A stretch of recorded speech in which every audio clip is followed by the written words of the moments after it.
ಇದ್ರು. ಬಿಟ್ಟಿ ಕೆಲಸ ಮಾಡಿಸ್ಕೋಬೇಕಾದ್ರೆ ಸಂಬಳ ಕೊಡ್ತಾ ಇರ್ಲಿಲ್ಲ. ಹಲ್ಲೆಲೂಯಾ. ಸಂಬಳ ಕೊಡ್ತಾ ಇರ್ಲಿಲ್ಲ.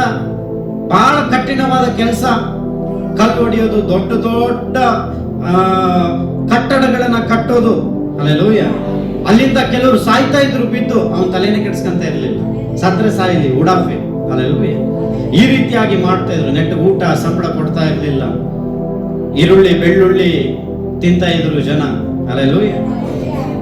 ಅಲ್ಲಿರಬೇಕಾದ್ರೆ ಈ ಇಸ್ರಾಯೇಲ್ ಜನರು ದೇವರಿಗೆ ಮೊರೆ ಇಟ್ಟರು, ಸ್ವಾಮಿ ಈ ಕಷ್ಟದಿಂದ ನಮ್ಮನ್ನ ನೀನು ಬಿಡಿಸ್ಬೇಕು. ಈ ಕಷ್ಟ ನಮಗೆ ತಾಳಕ್ ಆಗ್ತಾ ಇಲ್ಲ. ನಮ್ಮ ಪಿತೃವಾದ ಯಾರಿಗೆ? ಅಬ್ರಹಾಮ ಅವರಿಗೆಲ್ಲ ನೀನು ವಾಗ್ದಾನ ಮಾಡಿದ್ದಿ, ಏನೋ ನಿಮಗೆ ನಾನು ಹಾಲು ಜೇನು ಹರಿಯುವಂತ ದೇಶ ಕೊಡ್ತೀನಿ ಎಂಬುದಾಗಿ. ಇನ್ನು ನೋಡಿದ್ರೆ ನಾವು 430 ವರ್ಷಗಳಿಂದ ಇಲ್ಲಿ ಏನ್ ಮಾಡ್ತಾ ಇದೀವಿ? ದಾಸರಾಗಿದ್ದೀವಿ. 4 ತಲೆಮಾರುಗಳು ನಮ್ದು ಇಲ್ಲೇ ಸತ್ತು ಬಿದ್ದು ಹೋಗ್ಬಿಟ್ಟು, ಇನ್ನು ಯಾವಾಗ ನಾವು ನಮಗೆ ಪ್ರಮಾಣ ಮಾಡಿರುವಂತ ದೇಶಕ್ಕೆ ಹೋಗೋದು? ಯಾವಾಗ ನಾವು ಸುಖವನ್ನ ನೋಡೋದು? ಯಾವಾಗ ನಾವು ಸಮೃದ್ಧಿಯನ್ನ ನೋಡೋದು?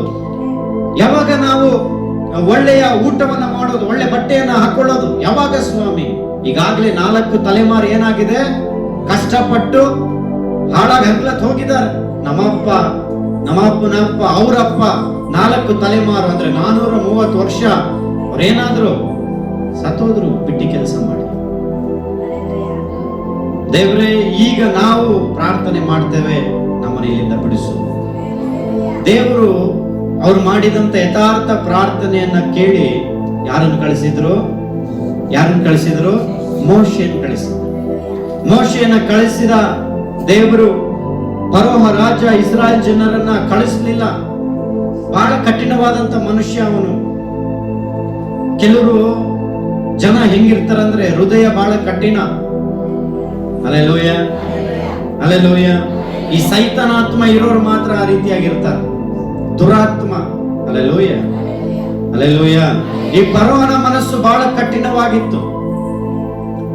ದೇವರು ವಾಕ್ಯ ಹೇಳ್ತೈತಿ, ಫರೋಹನ ಮನಸ್ಸನ್ನ ದೇವರು ಕಠಿಣ ಮಾಡ್ದ ಅಂತ. ಅಲ್ಲಿ ನಿಜವಾಗಲೂ ಆ ಮಾತಿನ ಅರ್ಥ ಏನಪ್ಪಾ ಅಂದ್ರೆ, ಆಲ್ರೆಡಿ ಅವನ ಮನಸ್ಸು ಏನಾಗಿತ್ತು?